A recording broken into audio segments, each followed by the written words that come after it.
여러분 안녕하세요. 잠깐 기도하겠습니다.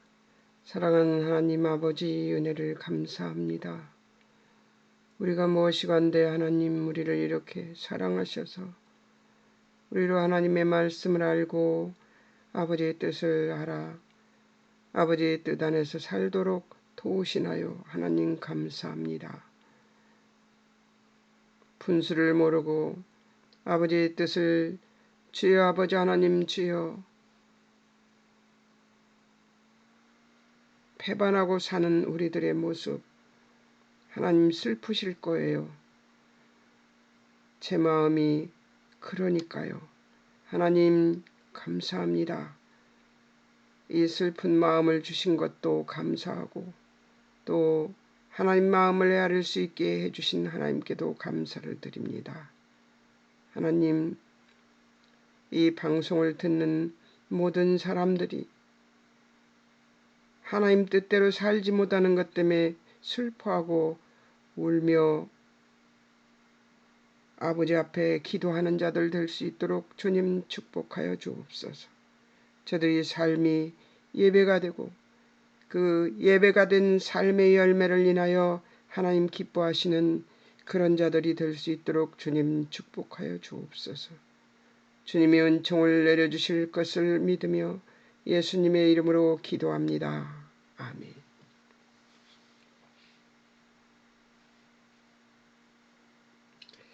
오늘은 이제 12과 디모데후서 12과 4장 관찰 작업이 있습니다. 4장은 디모데후서 4장은 18절까지 이제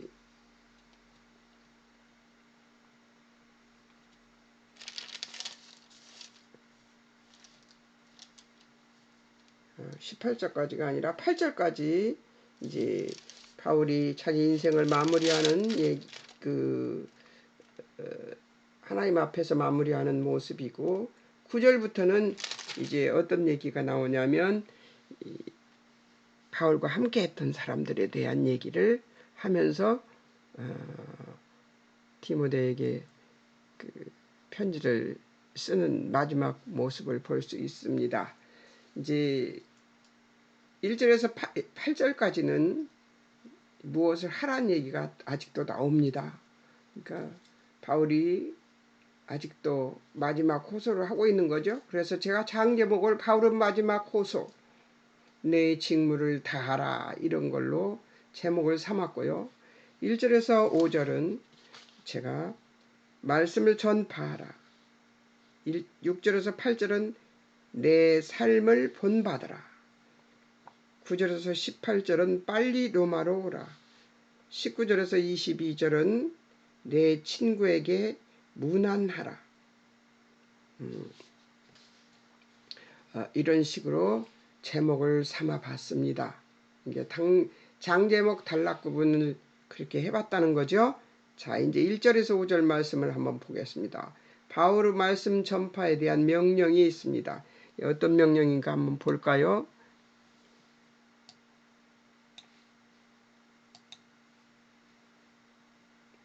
1절 말씀 전파의 엄중성을 선포했습니다. 보세요. 하나님 앞과 살아있는 자와 죽은 자를 심판하실 그리스도 예수 앞에서 그가 나타나실 것과 그의 나라를 두고 엄히 명하노니 이렇게 얘기를 했습니다.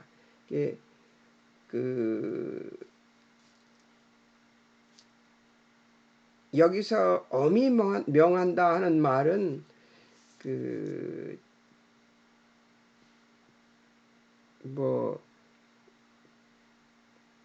강력히 얘기한다 그 말과는 조금 다른 것 같아요. 강력하게 얘기하는 거는 이제 좀 강압적인 느낌이 느껴지고요. 엄히 명한다 그렇게 자기가 엄히 명하노니 이렇게 얘기하는 것을 들어보면 이 엄히 명한다 그 말은 적용 것 같아요. 좀 더 따뜻함이 있는 것 같아서 되게 사랑해서 말하는 것 같아서 디모데를 얼마나 사랑하는지가 보이는 것 같이 느껴져요. 제 느낌만 그런지 모르겠습니다. 자, 두 번째 2절 말씀 전파 명령이 있습니다. 말씀 전파의 엄중성이 표현되고 그 다음에 말씀 전파 명령이 있습니다. 너는 말씀을 전파라 1절의 엄중함을 더해서 그렇게 얘기하면 너는 말씀을 전파라 때를 얻든지 못 얻든지 항상 힘쓰라. 범사에 오래 참음과 가르침으로 경책하며 경계하며 권하라. 경책하며 경계하며 경책하며라는 건 무슨 뜻이면 어떤 뜻이냐면요. 원뜻은 부끄럽게 하다. 즉 잘못을 지적해서 부끄럽게 하다 이런 얘기를 하고 있는 것이죠. 그렇게 경계하며 이렇게 하라고 그래요. 근데 전파하라, 고지하다, 알리다, 크게 소리로 선포하다, 사자로서 직무를 수행하다 그런 의미입니다. 말씀 전파의 시기는 2절에 나오죠. 때를 얻든지 못 얻든지 항상 힘쓰라는 것이죠. 항상 힘쓰라. 에피스템이 준비되어 있다를 의미하는데요. 에피와 히스템이 서게 하다, 서다에서 유래한 건데요. 서게 하다, 서다에서 유래한 이 말을 항상 힘쓰라에 썼단 말이에요. 이게 무슨 말이에요? 세우는데 힘쓰라 그 말이겠죠? 예. 이 단어 연구하면은 이 단어의 뜻이 나오니까 너무 좋아요. 그 헬라어는 이게 좋습니다. 두다, 곁에 서다, 가까이에 있다. 항상 옆에 있어서 그 일을 해내라는 거죠.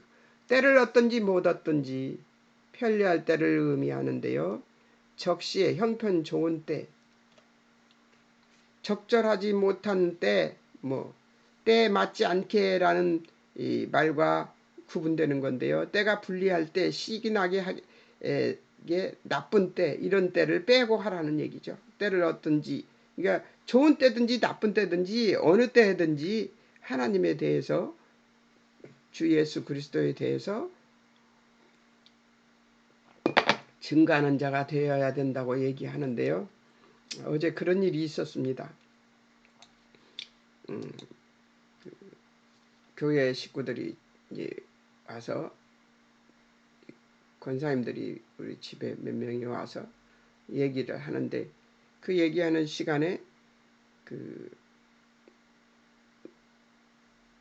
그분의 그 믿음이 아직 어린 믿음인 것, 어떻게 보면 성숙해 있는 것 같고 어떻게 보면 어린데 어리니까 그러겠죠. 근데 한참 떠들더라고요. 그런데 그 말에 대해서 그렇게 설명하는 게 어렵지는 않은데 조심스럽더라고요. 그래서 좀 조심스러워 하면서 대화를 조금 나누고 잠깐 나누고 그러고 돌아갔습니다만 이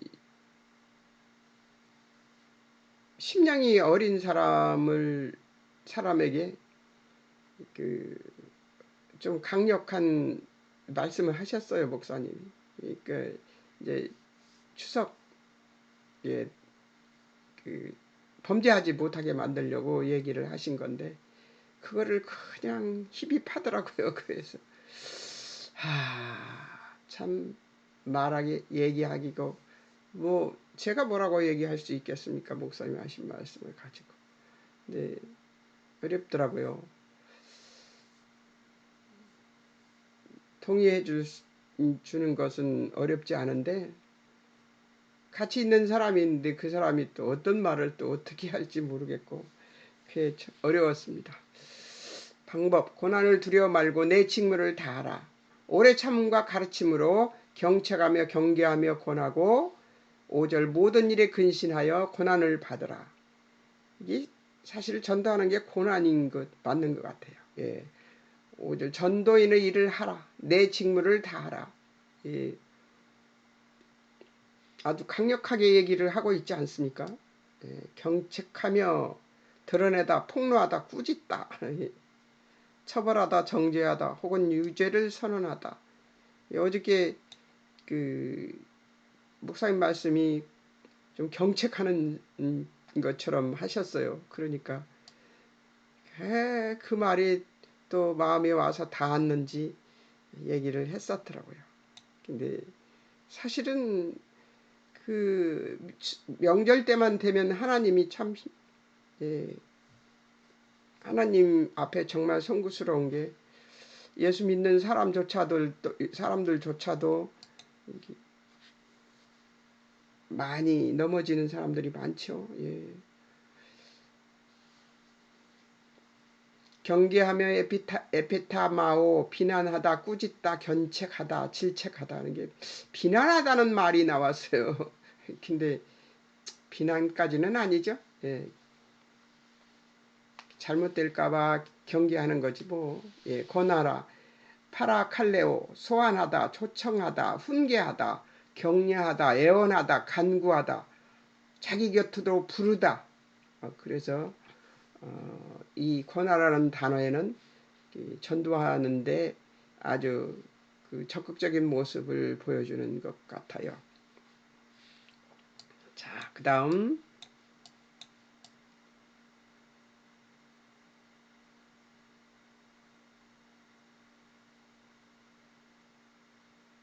바울의 말씀 전파에 대한 명령입니다. 예, 다시 또 2절에서 5절 방법. 고난을 두려워 말고 내 직무를 다하라. 오래 참음. 인내 오래 참고 하라는 거죠. 네, 어제 그분을 오래 참아줘야 될 것 같습니다. 체념, 감수, 경제적인 수락, 확고부동 뭐 이런 거에 목적에 도달할 때까지 참고 후퇴하지 않는 참음, 이런 것을 얘기한다고 합니다.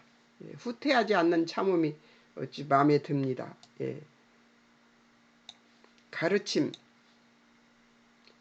교훈, 그 모습 그대로 가르쳐 전수되어야 할 일정한 교리의 집합체를 뜻하는 것이다는 것을 얘기합니다. 그러니까 예수님이 말씀하신 그대로를 전해야 된다는 얘기죠. 예. 직무를 다하라. 디아코네오. 지금이 새벽 5시 반이에요. 왜 이렇게 일찍 하느냐면요. 제가 4시에 잠이 껴서 잠깐 예배만 드리고 그리고 예배 드리고 기도 조금 하다가 그러다가 에이 방송하자 그리고 지금 방송하고 있는데요. 네, 죄송합니다. 아픔이 나와서. 네. 봉사, 직무, 집사의 직무에서 유래 공동체에서 어떤 직무나 의무의 수행 포레오 성취하다, 이행하다, 완수하다, 확신하다 뭐 직무를 하는데 왜 확실하다는 말이 들어있는지 모르겠습니다. 그런 내용이 들어있습니다. 직무를 다하는 것이 확신하는 거하고 같은 연관성이 있는 모양이에요. 그죠? 예. 3절에서 5절 말씀을 전파해야 할 이유. 때가 이르면 3절에 때가 이르면 사람이 바른 교훈을 받지 아니하며 3절에 귀가 가려워서 자기의 사욕을 쫓을 스승을 많이 두고 4절 그 길을 진리에서 돌이켜 허탄한 이야기를 쫓을 것이기 때문에 예. 디모데 5절 디모데의 직무이기 때문에 말씀을 이렇게 분별하여 이해시켜서 사람들의 생활에 적용할 수 있도록 만드는 것이 바로 디모데의 직무이기 때문에 근데 이 디모데의 직무만 됩니까? 지금은 다 우리들의 직무입니다. 이게 예.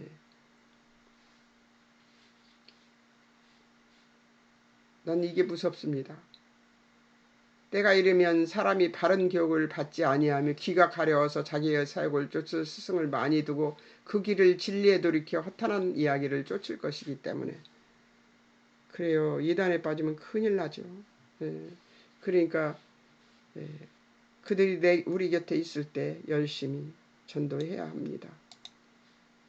예. 막무가내이고 자기 윤리가 가득 찬 사람한테 그 복음을 전하는 것이 굉장히 어렵습니다. 자기 윤리가 가득 찬 사람은 그 하나님 뜻보다 자기가 지켜온 지금까지 살아온 윤리를 더 잘 열심히 적용시켜서 선한 사람인 양 보이지만은 하나님을 신뢰하는 것이 아니라 자기가 믿고 있는 그 유교 사상, 윤리를 더 신뢰하고 있다는 것을 이야기 끝에 보면 알 수가 있습니다. 그러니까 그 이야기에 넘어가면 안 되는 것이죠. 돌이켜 쫓으리라, 외면하다, 돌이다, 돌리다, 돌이키다, 거절하다, 스스로 돌이키다, 되돌아가다. 돌아가면 되돌이켜서 딴 데로 가면 안 되니까 허탄한 이야기, 신화 이야기, 진리의 반대편에 위치한 신화 이런 것들을 얘기합니다. 디모데전서 1장 4절에 나오죠. 신화의 끝없는 족보에 몰두하지 말게 하려고 내가 이런 말을 하는 것이다 하고 얘기하는 거죠.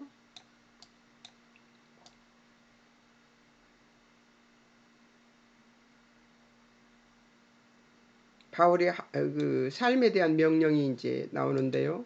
바울의 삶에 대한 명령이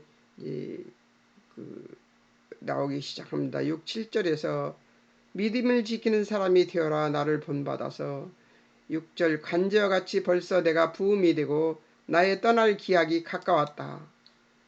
이런 이야기가 저도 할 때가 됐네요. 예. 7절 내가 선한 싸움을 싸우고 나의 달려갈 길을 마치고 믿음을 지켰다. 이 말을 할 수 있었으면 좋겠습니다. 아직도 울고 있으니 저는 명절만 되면은 아이들을 만나서 아이들의 모습을 보면서 신앙생활을 제대로 하지 않는 아이들의 모습을 바라보면서 슬퍼할 그것 때문에 슬퍼요. 명절 때쯤 되면 마음이 슬퍼요. 제가 이렇게 솔직하게 얘기하는 이유는 신앙생활을 그냥 신앙생활로 하는 거예요. 좀 더 하나님 앞에 더 뜨겁게 이렇게 하나님을 경외하고 이게 그런 모습이 안 보이니까. 근데 제가 그렇게 생각하고 저만 그렇게 생각하고 있을 수도 있다고 저는 생각할 때도 있습니다. 그러나 삶의 열매를 보면 알죠. 그래서 가슴이 아프고 만나고 오면은 자녀들을 만나고 나면 기뻐야 되는데 슬퍼요. 그래서 자녀들 만날 일을 생각하니까 슬퍼져서 금요일날 철야 예배 가서 얼마나 울었는지 모릅니다. 너무 그것이 슬프고 이런 상황이 슬프고 우리 아이들이 늦게 예수를 믿었거든요. 그렇게 믿고 며느리는 또 그렇지 않은 환경에서 컸고 근데 저도 늦게 예수를 믿어서 후회되는 일이 참 많은데 우리 아이들까지 그러니까 마음이 아픕니다만 구원은 그들에게 확실하니까 그들이 결국은 지금 그렇게 살더라도 그들이 결국은 하나님께서 그들의 종말을 완성시켜 놓으신 것이 기다리고 있잖아요. 근데 그 과정이겠죠. 근데 그 과정을 보는 것도 슬픕니다. 하나님이 이미 구원해서 천국 백성 되도록 이미 결정을 내셨어요. 그 구원이 우리들이 잘못 살아서 우리들이 잘못 산 것으로 그 구원이 없어지지는 않습니다. 그러니까 하나님을 배반하고 떠난다면 몰라도 그렇지는 않습니다. 근데 그 과정이 슬픕니다. 그 과정이 빨리 예수를 좀 더 신실하게 믿어서 하나님 앞에 바르게 살았으면 좋겠다 이런 생각이 드는데 지금도 바르게 살지 않는 것은 아닙니다. 아주 삶을 그렇게 바르게 살아요. 그 차를 타고 다니면 교통법규도 정말 잘 지키고 그 어떤 사람들을 대하는 태도나 이런 것들을 보고 삶의 태도 다른 태도들을 보면은 그 예수 믿는 사람 모습 맞습니다. 근데 저한테는 어미로서는 어떤 아쉬움이 있냐면 좀 더 하나님을 더 사랑해보지 이런 마음이 있다는 거죠. 그것 때문에 마음이 아프다는 거예요. 달리 슬픈 게 아니고요. 그게 욕심일까요? 그래서 제가 하나님께 울다가 그랬어요. 아버지, 내가 이게 제 욕심입니까? 하고 하나님께 기도를 했는데 제 욕심 때문에 울었던 것 같아요. 자, 견디고 이기면 면류가 있음을 기억하라. 8절에 나옵니다. 이제 후로는 나를 위하여 의의 면류관이 예비되었음을 확신한다. 그러니까 바울은 자기에게 의의 면류관을 하나님께서 주실 것이라는 것을 확신하고 있습니다. 그만큼 잘 멋있게 살았죠. 예. 의의 면류관은 그만두고 천국 저 구성탱이에 천국 입성만 해도 감사하겠습니다. 저는 천국 그 입구에 들어가서 입구 옆에 그 입구의 구성택이에 거기만 들어가도 감사할 것 같아요. 살아온 행적을 제 행적을 생각해 보면 거기만 들어갈 수 있어도 감사한 것 아닙니까? 저는 거기까지만 생각하지 의의 면류관까지는 생각 못 하겠습니다. 옛날에는요 하나님이 저기도 좋아요. 제가 하나님이 이렇게 머리 쓰다듬어 주면서 착하다고 할 줄 알았어요. 그렇게 생각하고 쫓아다녔어요. 막 이것저것 하러 다니고 막 전도하러 다니고 공부하러 다니고 막 그랬어요. 근데 날이 가면 갈수록 제가 작아집니다. 공부를 하고 성경 공부를 하고 하면 할수록 제가 요만해집니다. 눈곱만해져요. 그리고 내가 이제는 그 머리 쓰다듬어 주는 것은 어디야 하고 그 천국문 입구에 들어가서 한쪽 구형탱이 거기에만 들어가도 감사하겠다. 이런 생각을 하면서 삽니다. 요즘. 마가와 함께 책과 겉옷 가지고 속히오라. 많이 바울이 급한 것 같아요. 그죠? 올 때에 마가를 데리고 11절입니다. 올 때에 마가를 데리고 오라. 나의 일에 유익함으로. 13절 들어와 가보의 집에 둔 겉옷을 가지고 오라. 13절 책은 특별히 가죽 종이에 쓴 것을 가져오라. 아마 바울이 있는 곳이 굉장히 습했던 모양이에요. 그러니까 가죽 종이에 쓴 것을 가져오라고 했죠. 그러니까 지하 감옥인 것 같아요. 그죠? 참 바울의 말론이 그랬다는 거, 이 바울의 모습을 보면서 나는 이 뜨뜻한 그 침대에 드러나서 고슬고슬한 침대에 드러나서 좋은 이불을 덮고 자는데 바울은 이런 삶을 살았구나. 그러니 의의 면류관을 받을 수 있지 하는 생각이 듭니다. 예. 대적하는 자들을 주의하라. 14절 16절에 14, 15절에 구리 장색 알렉산더 해를 많이 보임. 우리말 대적, 그러니까 바울의 말을 대적했대요. 그를 주의하라고 얘기하고 있습니다. 16절 처음 변명하던 때 동역자 하나도 없고 다 나를 버리고 떠났다고 그러나 원망은 안 한다고 얘기를 하고 있습니다. 주께서 구원하신 것을 확신하라고 17절 18절에 얘기를 합니다. 17절 주 복음 전파 위에 내 곁에 서서 나를 강건케 사자의 입에서 건지셨던 분이 바로 하나님이시다. 예. 나를 강건케 하고 사자의 입에서 건져내신 분이 하나님이시다. 그런 얘기를 하고 있는 것이죠.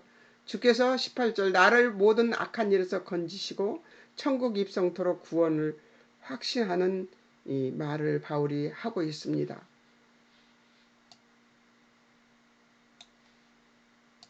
이 문안인데요. 19절 22절 브리스길라와 아굴라와 오네시보로의 집에 문안하라. 겨울전에 너는 어서 오라. 21절에요. 22절 주께서 내 심령에 함께 계시고 은혜와 평강이 너희와 함께 있으라 축복을 하고 있네요. 예. 자, 이제 이렇게 22절까지 장 관찰이 다 끝났습니다. 주제별 목록을 해서 분석적 목록을 해서 제목을 삼아서 이렇게 만들어서 한 것입니다. 바울의 동역자들에 대해서 이야기를 잠깐 하겠습니다. 바울의 동역자들, 하나님은 바울을 홀로 있게 하지 않으셨습니다. 엘리야처럼 떠난 사람들, 세상을 사랑한 자들, 10절 데마 데살로니가로 그레스게는 갈라디아로, 디도는 달마디아로 갔습니다. 이 14절 구리장색 알렉산더는 해를 많이 보였습니다. 말을 심히 대적했던 것이죠. 그러니까 요주의 인물인 것 같아요. 그죠? 16절은 바울이 처음 변명할 때와 같이 있었던 자들 다 바울을 버렸다고 얘기를 하고 있습니다. 디모데나 대만 여기 나오는 그 사람들은 바울을 떠난 사람들이죠. 동역자들은 누가 있는지 봅시다. 9절 디모데 너는 내게 속히 오라. 11절 누가 나와 함께 있다. 11절 마가를 데려오라. 마가가 어떤 사람이었어요? 사도행전에 보면 그 바울과 바나바가 같이 떠났다가 마가가 중간에 돌아오니까 그 다음 갈 때는 2차 전도 여행에서는 마가를 안 데리고 가려고 해서 바나바와 마가는 따로 가고 바울은 따로 가고 이렇게 갈라지게 되는 계기를 만들었던 사람인데 나중에 다 관계가 좋아졌던 것 같아요. 그러니까 예수 안에서는 다 좋아질 수 있죠. 12절 특이고 예배소로 보냅니다. 13절 들어오아의 갑옷 겉옷을 둔 집입니다. 잡히던 날에 있었던 집인 듯 합니다. 이제 19절 브리스가와 아굴라 오네시보로 20절 에라스도와 고린도에 머물고 있습니다. 고린도 머물 때 에라스도가 같이 있었나 봐요. 20절 드로비모 병들어서 밀레에 두었다고 합니다. 아픈가 보죠. 우블로 부대 리노 글라우디아 이런 사람들은 이제 바울의 동역자들이었습니다. 21절 바울을 돕던 모든 형제 많이 있었겠죠. 이런 사람들이 있었습니다. 자, 제가 왜 빨리 했냐면요. 빨리 한 이유가 있어요. 이게 있습니다. 면류관에 대해서 이제 공부를 한번 해보겠습니다. 면류관 4장, 지금 여기 4장 8절에서는 무엇을 받았나? 의의 면류관을 받았습니다. 누가 받았나? 주제, 사모하는 모든 자와 바울이 받았다는 것입니다. 언제? 12절. 이후로, 12절이면 지금 디모데후서 4장 12절입니다. 이후로 그날에, 이게 예수님 만나는 날이죠. 천국에 가서. 어떻게 받았나? 7절. 선한 싸움 다 싸우고 달려갈 길 마치고 믿음을 지켰으므로 그렇게 받았다는 거죠. 왜 받았나? 주의 날을 사모하며 수고하였으므로 하나님께서 바울에게 줄 것이라고 바울이 확신하고 있습니다. 자, 요한복음 19장 1절에서 5절에는 예수님의 가시면류관이래요. 종류는. 그리고 예수 그리스도께서 준대요. 누가 주는가? 예수님께서 주신대요. 언제 그랬냐면 언제냐면 예수님이 잡히신 때에 어떻게 받았나? 빌라도 채찍질 받고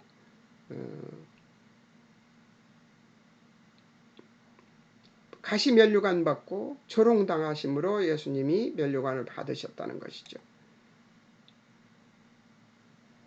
왜? 죄 없이 우리 죄 담당하시려고 예수님께서 받으신 면류관입니다. 자, 어떤 면류관인가? 썩지 아니할 면류관입니다.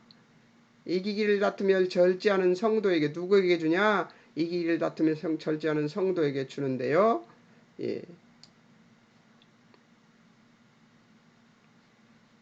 어떻게 받았나?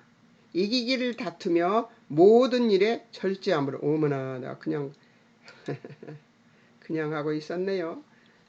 이기기를 다투며 모든 일에 절제함으로 받았습니다. 왜 주셨나? 이기기를 위해 싸움으로. 그래서 면류관을 받았습니다. 빌립보서가 나옵니다. 빌립보서 4장 1절에서는 바울의 면류관, 그가 전도하고 양육한 성도들이 받습니다.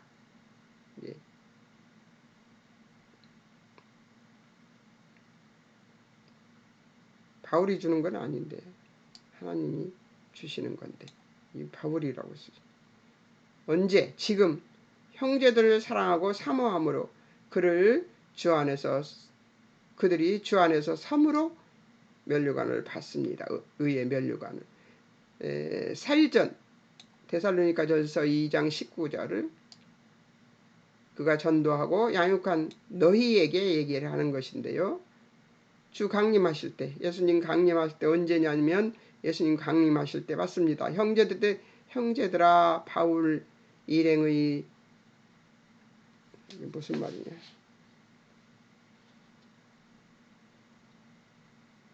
형제들이 바울 일행의 소망 또 기쁨, 자랑이기 때문에 받을 것이라고 얘기하고 있습니다.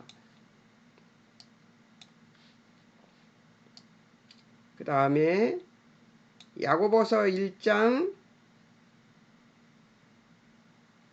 12절 1장 12절 무슨 면류관이냐면 생명의 면류관. 하나님께 받는데 옳다 인정하심을 받은 자들이 받는 것입니다. 네, 시험을 참아서 시험 받을 때 참아서 하나님이 약속하셨기 때문에 받을 것이라고 얘기를 하고 있습니다. 자, 베드로전서 5장 12절 5장 4절 시들지 않는 영광의 면류관이래요. 고난을 인내한 목자들이 받습니다. 목자장이 예수 그리스도 재림 때를 얘기합니다. 목자장이 재림 때 예수 그리스도의 재림 때 받습니다. 그 다음에 계시록 이게 지금 면류관 받는 얘기를 하고 있습니다. 면류관이 언제 받고 왜 받는지를 얘기하고 있는 겁니다. 생명의 면류관을 받는데요. 고난 중 죽도록 충성하는 자가 받습니다. 누가 받는가 하면은 때는 없고 고난을 두려워하지 아니함으로 생명의 면류관을 받는데요. 장차 시험을 받게 될 것을 알므로 알고 있는 것도 중요하죠. 계시록 3장 11절 빼앗기지 말아야 할 면류관. 뺏기면 절대 안 되죠. 그죠?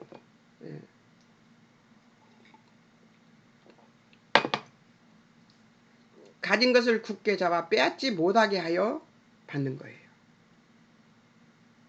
예수님이 왜 그러냐? 예수님이 속히 오실 것이기 때문에.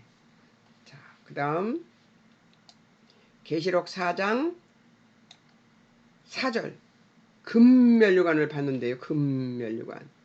금면류관을 받는데요.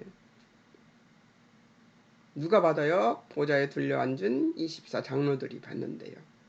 또 계시록 4장 10절 보좌 앞에 엎드려진 면류관이래요. 보좌 앞에 드려진 면류관.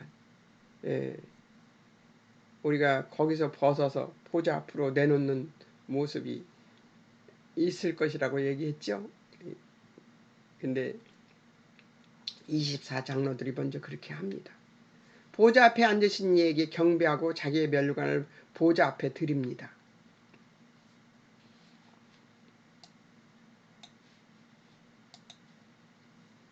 왜 그러냐? 하나님으로 만족한 상태이기 때문에. 나 이 말이 다 좋습니다. 11절에 나옵니다. 계시록 4장 11절에 나오는데요. 창조주로 만족한 반드시 만드신 분은 보호도 하실 것을 알므로. 그러니까 면류관이 그때 필요 없다고 보좌 앞으로 다 내놓습니다. 보좌 앞에 다 내려놔요. 24 장로들이. 근데 왜 내려놓나 봤어요. 사실 그 하나님으로 만족하니까 그 면류관이 필요 없다고 얘기를 하는 이 장면이 왜 나왔을까요? 우리한테 왜 보여주셨을까요? 하나님이 이 땅에서 우리가 살면서 만족하면서 살라고요. 하나님으로 만족하면서 살라고요. 하나님으로 만족하는 것에 대해서 언제 얘기할 날이 있겠죠? 기대합니다. 이제 여기 조금만 남았습니다. 내 친구에게 문안하라 하는 그 부분만 남았는데요. 이제 다음에 목요일 날 방송할 때는 요거를 짧게 하도록 하겠습니다. 명절이니까. 오늘은 여기까지만 할게요. 잠깐 기도하겠습니다. 사랑하는 하나님 아버지, 우리가 오늘 배운 것은 바울이 얼마나 그 열심을 다해서 하나님의 말씀을 증거하고 복음을 전파했는가를 알 수 있게 하셨습니다. 복음 전파에 대한 것을 가볍게 여기는 많은 이 사람들에게 경각심이 되기를 바라고 썼을 수도 있고 디모데를 위해 썼을 수도 있습니다. 그러나 우리는 디모데에게 바울이 하는 모든 말들을 우리에게 하시는 하나님의 말씀으로 들을 수밖에 없는 것을 고백합니다. 아버지, 우리를 불쌍히 여기소서. 우리의 어리석음과 우리의 부족함이 아버지의 영광을 가리우지 않도록 하나님 축복하여 주실 아버지를 찬송합니다. 우리의 잘못으로 아버지의 그 귀하신 이름이 어지러워지지 않도록 우리가 열심히 하나님의 뜻을 찾아 아버지의 뜻을 행하고 열매를 얻는 우리들이 되도록 주님 도우시고 인도해 주실 아버지를 찬송합니다. 바울처럼 의의 면류관을 받기를 바라는 그런 사람은 못 되어도 천국 모퉁이에 하나님 계신 곳에만 갈 수만 있어도 그곳에 한 자리만 차지할 수 있어도 천국을 발 내디뎌서 그 속에 들어갈 수만 있어도 감사할 수밖에 없을 것 같은 우리들의 이 부족한 심령들을 불쌍히 여기시고 우리에게 조금 더 계시해 주시고 조금 더 계시해 주셔서 우리로 하여금 하나님의 뜻을 잘 행할 수 있도록 주님 축복해 주시기를 간절히 소원하며 성경 공부 괜히 하는 것 아니고 아버지의 뜻을 알고 그 뜻을 행할 수 있기를 바라서 하는 것임을 믿고 의지하며 아버지께 기도하고 살아갑니다. 하나님, 우리의 삶이 예배가 되는 열매를 맺을 수 있는 믿음의 사람들이 될 수 있도록 우리를 지키시고 도우시고 인도해 주옵소서. 주님이 은총을 내려주실 것을 믿고 의지하옵고 예수님의 이름으로 기도합니다. 아멘. 여러분 안녕히 계세요. 다음 주에는 사장 해석이 또 이 남은 것을 하겠습니다.